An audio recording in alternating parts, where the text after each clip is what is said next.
it's Kathleen Hannigan. And normally I would say mentor to the soul of business, but today I don't really know what that position is that I'm taking in the world. I'm in the midst of reassessing that. And that's why today, rather than the usual newsletter that I write, I'm sending you a video, and I'm going to do that every week now. And because you are part of my tribe, and we've been somehow connected in this life, I'm going to let you in on what's going on with me, and I don't know what's going on with me entirely myself, because something new is coming forth. Really, I've been teaching this for a while and speaking about it in the context of going for your dream and creating the business of your dreams.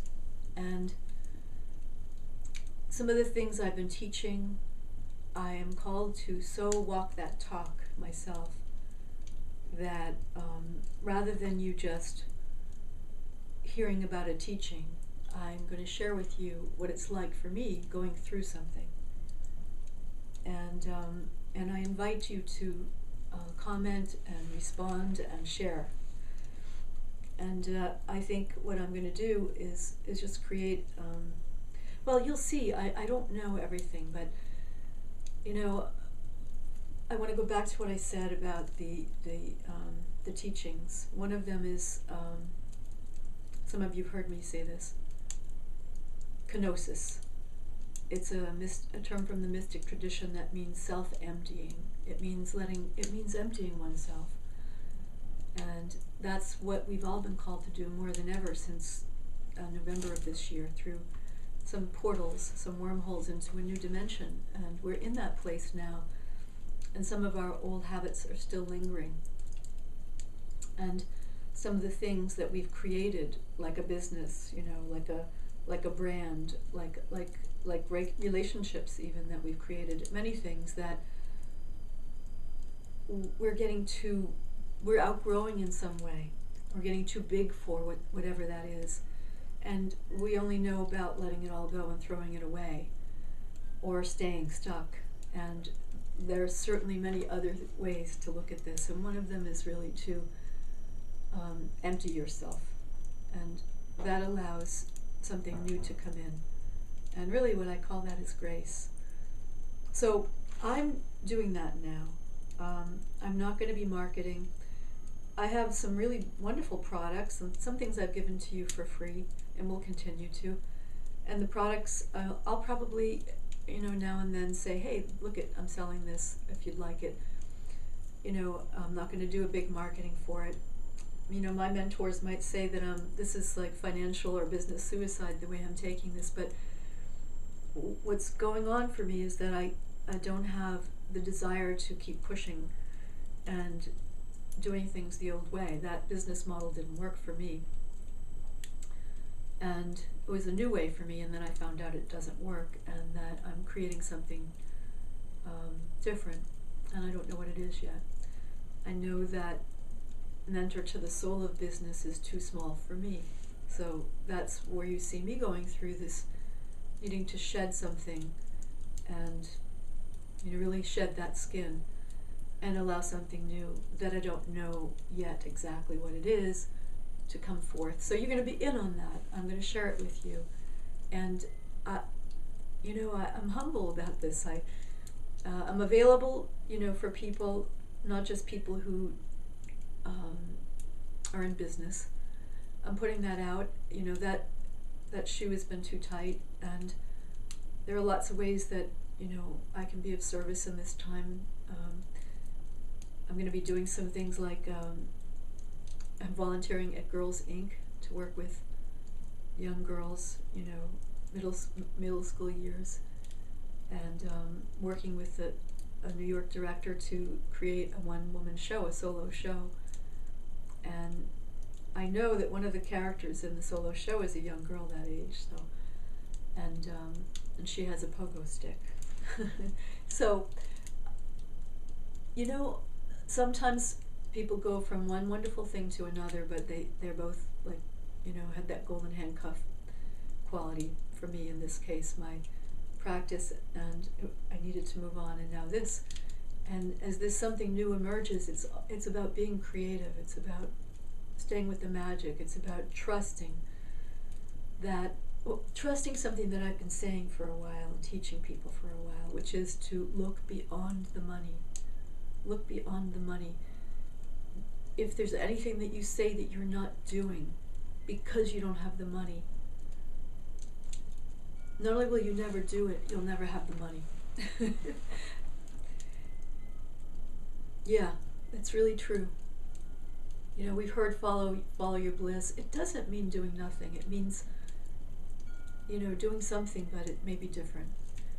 And that dismantling that goes on, that kenosis, that shedding of the skin, these are all different ways of saying it. That ego death is something I've been going through. And with grace and ease, more and more, not always, but more and more. And if others of you are going through it, let's share. Let's you know, let's get a conversation going about that. I think I'm just going to create a Facebook website and a Facebook site rather, and I'll let you know about that. That thought occurs to me that to keep this conversation going, and I have something for you. And right before I decided to do this video, I said I'm going to go to a blessing book. I love to give blessings. It's part of being a priestess. Part of me is a priestess, not all of me, other parts. And this is, I picked it up. It's from John O'Donohue, one of my favorite books. It's called To Bless the Space Between Us, a book of blessings that was written after his death, which was just a few years ago. A marvelous Irish poet and philosopher, author of Anamkara and Eternal Echoes. And I opened it and I said, this is the main message I want to convey right now. And I didn't know what I would come to, and I came to this. So it's not, you know, nothing's random. This is where I am. This is where many of us are. It's a beautiful place to be, to celebrate, and so this is for all of us. For courage. When the light around you lessens and your thoughts darken until your body feels fear turn cold as a stone inside.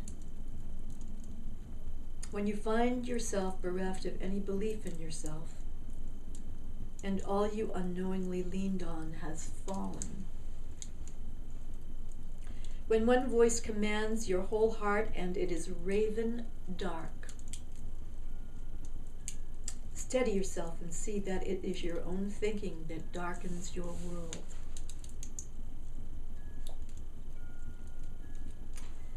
Search and you will find a diamond thought of light.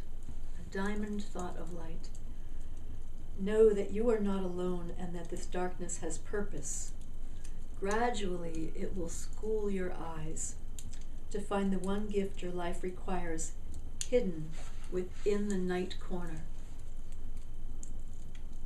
Invoke the learning of every suffering you have ever suffered. Invoke the learning of every learning you have ever suffered, of every suffering you have suffered. Take the learning. Close your eyes. Gather all the kindling about your heart to create one spark. That is all you need to nourish the flame that will cleanse the dark of its weight of festered fear.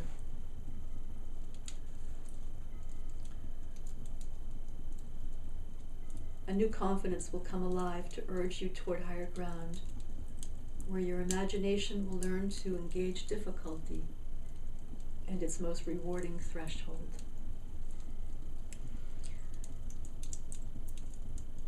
So, I just read it for the second time and it really sank in. We have to have courage, and it is scary at times. It's for our greater good, rather than to say, oh, how hard are these times. To say, how marvelous that we have this opportunity to kindle that spark. And there's no time like now to do that. This is the time to do that. And this is what we've been waiting for. So I send you all love, and I want to hear back. You know how to get a hold of me if you would like to have a session, and I'll keep you informed. So, namaste.